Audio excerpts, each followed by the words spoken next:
Hello everyone, Hachadino over here, and as you might know, this is an update to my new, let's say, build. Now, what you are seeing, of course, in the background is one of the citadels that I did when I got my highest, let's say, combo, because the boss had 114 life. I don't know why it's some kind of choppy, but anyway, I have changed a lot of things since the last time we did an update.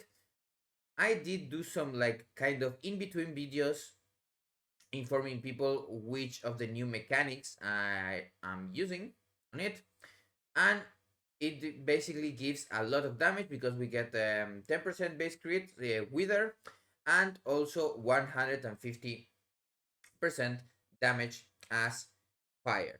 Now, one of the things that I do want to say is that the power charge generation with the new thing that I'm using, that it's Hate Forge, can be a little bit choppy at times.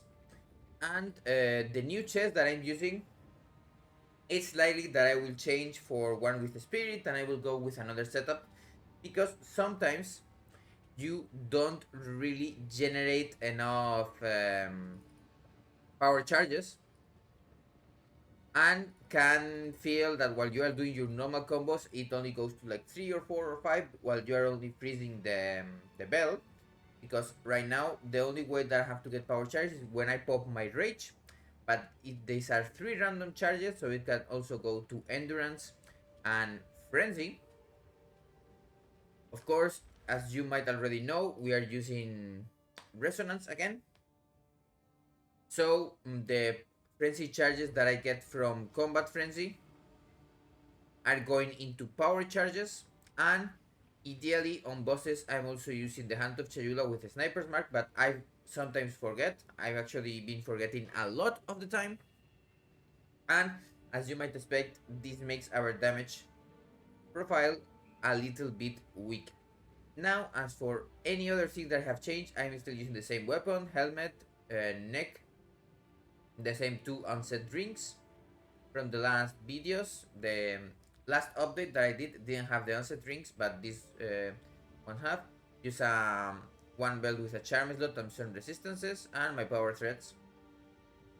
That I will also likely change depending on how it goes without the chest.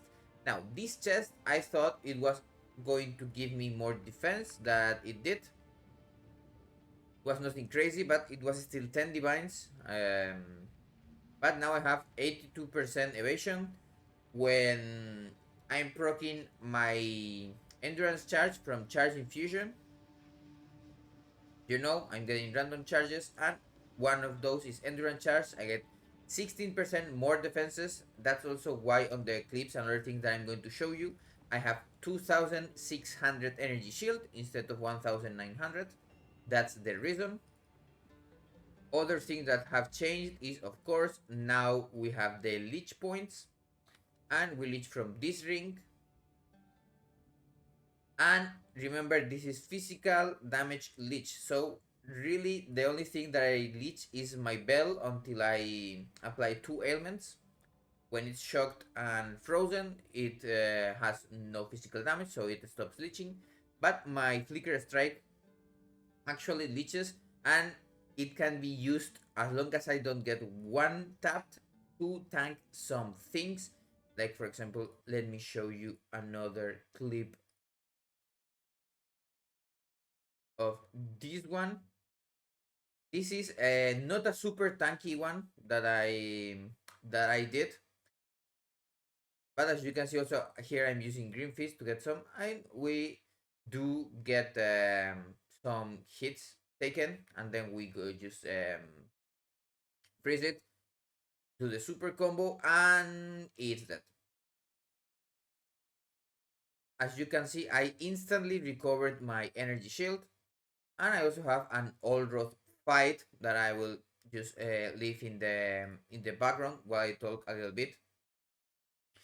Now, the things that I have added to the build, I'm going to show, of course, the links and things that I'm also using on those 2 skills, but we want the 2 onsets because of that. I'm using Infernal Cry, and I'm also using Eye of Winter. Now, here you can see me that I'm not getting a huge deal of power charges even when I'm hitting him. This is sadly one of the problems with Hateforge. They are super random, and also olroth is a super annoying boss, so it doesn't help. Here I do the combo with everything, and I hit the other mobs instead of him. That is also one of the things that can be annoying. If there are other mobs in the fight, you're going to hit them. Also, do remember to keep the charge staff buff, if possible, at 8 stacks. If the fight is going to be long, it does a lot of extra damage. Now, that was, of course, the first phase, but the annoying things are still just exploding and things like that. As always, do know that you can get the purple flames of Chayula for things, and being a melee is just not a happy thing. Now, one of the things that is possible is to I could maybe tank more abilities, but I'm not doing it. And that's maybe one of the things that I should change, like, but that also comes with more knowledge about the fights and how much how is the damage intake. As you can see, on many of those fights I didn't even lose all of my energy shit, so maybe I could tank some hits and to keep hitting him, because we get extra rage from Hateforge. These ones are -8 and rage. To look for Hateforge that have minus rage, you have to go into the trade set and get some that have some max rage, and instead of going to upwards, you want to check that it goes downwards, and buy some of them and you check some things. Now, one of the ways, of course, that I'm getting rage is the rage support itself in my ice strike here, and also in the passive tree we have some jewels.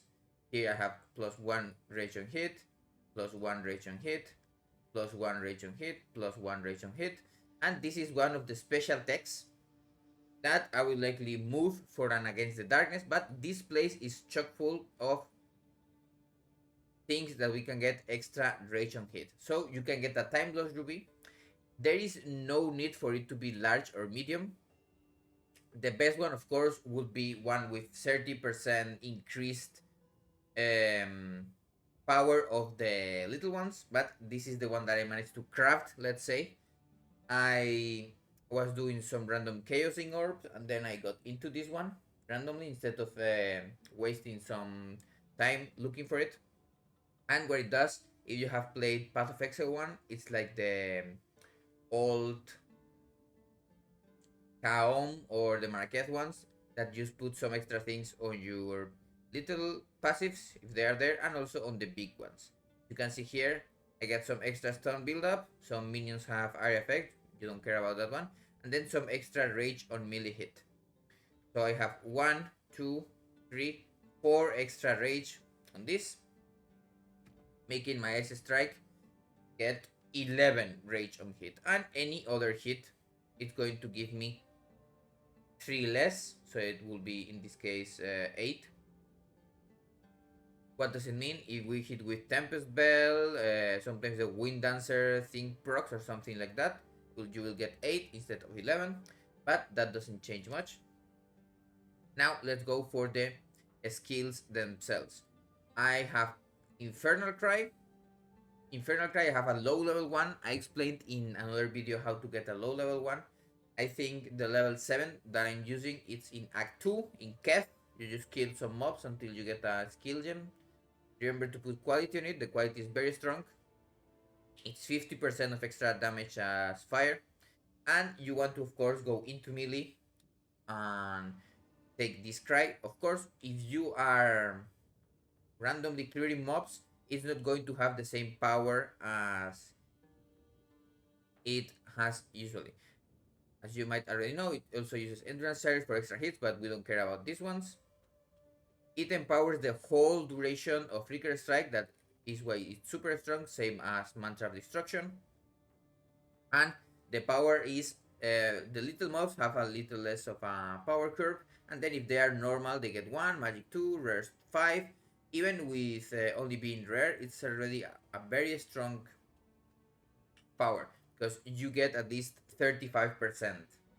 So it's super big, and as you might expect, units always have 20 power, so they always get you 150%. Now, the other thing is Eye of Winter. Eye of Winter, it's not a spell that we were using before, but it does two things. It applies Wither. If you don't have any chaos damage in the future, I will have this point pure chaos, so I won't need extraction, but right now I'm using it.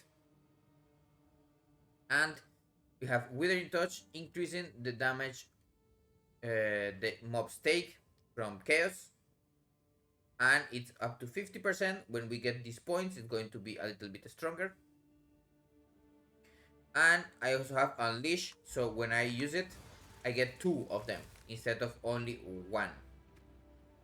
That is, as you might expect, really easy to make it so you cap it, but the difference is that you actually have to cast it. Like if you don't have a lot of cast speed, it's going to be a little bit annoying, and if you are moving, it's also going to be a bit slower, even if you can move. Of course, because I have extraction, and I also have some conversion from mana to life from Price of Freedom, I'm going to lose some life, but that is okay. Same thing with using Ice Strike and losing some life. Now on Tempest Bell, I also have changed one thing. Instead of Rage, I'm using Overabundance. This extra limit doesn't do anything super special. The only thing that it does, and that's why I'm likely going to change it, it's that when you have a Bell down, you can get combo for the next one. That can be actually quite useful on some bosses where you can just keep hitting them. So I leave that to your thing. As for the other things, nothing has changed apart from Flicker Strike. I'm using Momentum instead of Rayforge. This is, I think, not something intended. It does say that teleportation does not come towards the distance traveled, but if you are far enough, in all my clips, you can see I'm a little far away from the mob after getting the Infernal Cry buff from it. It gets the 40% more damage. That means, of course, that our last link will be also Rageforge or close combat, depending. What I'm talking about depending, because I actually have another update in mind. The problem is I am poor, so I don't have enough divines to do the change, but I want to change to a chest with a spirit, and then to the hand of wisdom and action. I did some math, and it seems that hand is super busted because it gives me so much flat power. I also did some math, and Astrementis is of course super strong, stronger than my amulet. But of course that is not something that I would recommend itself. But when I make the next Mobalytics guide, I will put those in those places. Now, why I'm not updating a Mobalytics guide with this version is because I think actually playing the other one and just adding Eye of Winter and Infernal, it's quite good. You get a lot of power from balls. Of course, one of the things that is true, and you will die a lot more because you have 900 less life, you don't have any armor, less evasion. Getting to 80 something evasion is actually quite impactful. And of course, as you might expect, resistances are also a thing that we have to care about. So it gets harder and harder for these kind of things. This is why this warrior with global defenses and elemental resistances is good. Now, what is the thing that I would actually put instead of this one when I make the change? Just so you know, I will explain it in the guide in the future when I make the change, but we're going to take Green Fist off, and here we will have cast on critical strike, and I will have the pure chaos one, so instead of extraction we will have a sniper's mark there,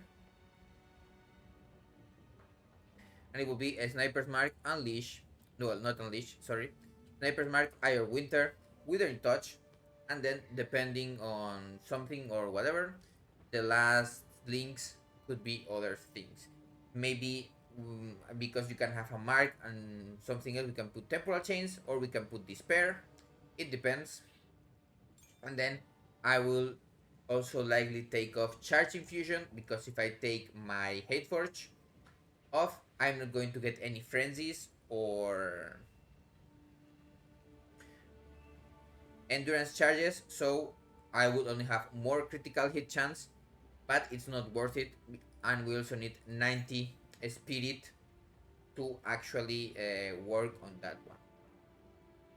Now, of course, there is still one place where we can put it, because custom crit is only on one slot. And if I get a chest with 50 spirit, I will have it available to also get Grim Fist or Ghost Dance. Ghost Dance is very strong for us while we have a real evasion chest, or while we have this warrior with some extra global defenses. Because even with if I have charging fusion, it's 15,000 evasion, so you get 700 and something hit back, very strong. Of course, Grim Fist is better while you are critting, so you can use any of those two in the slot that we'll have left from the custom critical with Eye of Winter and Withering Touch and Sniper's Mark. Sniper's Mark got buffed a lot, so now it has 2 seconds cooldown instead of 6 that it had before. And maybe you can also level it a little bit more. I had a 17 one, but now I have a lot more dexterity. And when I equip the Hand of Wisdom and Action, I will also get more intelligence and more dexterity in other places. Same thing with the belt. Eventually we'll get an Ingenuity belt. It's just busted because it will amplify our rings. Of course, you want to get a better ring than this one. This is just a basic one that I got for like 10 exalted. But it's not that easy to get all resistances, intelligence, and mana. Leech from the ring. And then Prefix has nothing crazy, just life and chaos and cold. Ideally, you also put some flat lining or percentage cold or chaos, whatever you can get. And that is the update itself. If you want to check for gameplay, I will keep streaming and something like that. But the update, I don't want to make it any longer. It's already been like almost 20 minutes. I don't think anyone will actually watch these ones that much, that are not the full guides. But I still want to keep people kind of updated. I'm not super fast on farming currency. I'm also a little bit of a bad player. I actually died on the first arbiter, and the second one I did kill. That's the warrior that I have here. Nothing crazy. And one last thing that I want to talk about. If you're going to focus on this build, I want to tell you what weapon you kind of want. So you want this weapon, but instead of attack speed, you want critical strike damage. Right now with my setup, I have a 500 and something percentage critical strike multiplier. And if you get that critical strike thingy there, you will get a huge deal of damage, and of course as much physical DPS you can get on your weapon. Level of skills is also good. Why do we have a little bit of a different, let's say, focus than normal builds for Monk? It's because Flicker Strike has numbered strikes. What does it mean? It has a set number of strikes that you can do. Baseline, it's 16. It repeats 2 times. For each power charge, you can have 8 max power charges. Sometimes you do get 32, because you have 35% chances to not consume, and then you have 20 here, so you have 55% chances to not consume the charges. And if you don't consume the charges, there's also one thing keep in mind. If you don't consume on the first hit, you are hitting all of those times with 64% extra critical damage bonus. That will be amplified further from the critical strike bonus from your weapon. Remember, now it's multiplicative. So instead of having 500 and something that we have when everything is up, you would have 800 or something like that. I'm not 100% sure because, as you might expect, I still haven't found a decent weapon. By decent, for me, I mean at least 500 physical DPS, 3 to 4% critical strike extra, some 15 to 20 at least critical strike damage, and plus 5 to level of melee. That is what I consider super better than mine, and I will change. The problem is those are very expensive, and I have other priorities. Of course, if you haven't checked the last video, you want to have an energy shield helmet because of this point here. It's called subterfuge mask, and you get extra evasion per maximum energy shield. As for jewels, I have some kind of basic ones. I didn't change this one because I'm going to get an against the darkness here. I will tell you which one when I get it. And I will just get the 2 extra rage instead of the 4 on there, but it's nothing crazy. But eventually I have checked, and you want attack damage and then empowered attack damage. There, you can also get melee damage, but it has a less multiplier, kind of, and the melee damage one doesn't affect the charge staff anyway, so we don't care that much. Because as you know, Ice Strike and Tempest Bell are just builders for our Flicker Strike. Of course, as we get more lightning damage, we may be actually able to electrocute bosses more. Right now, I'm only electrocuting if I can hit them a lot and for quite a bit longer. And then when I change to this warrior, it has actually some evasion on it. So we get the Spectral Ward. It's one of the better points to get. And not much things has changed apart from losing these points here. Some extra evasion. Sadly, we had to lose these points because we're kind of point driven. Now, of course, my level is 91, so I have 1 extra point here. Likely this point, when I get 2 of them, and I can get something like that, I can get spaghettification. And that is everything. So, I will see you on the next video.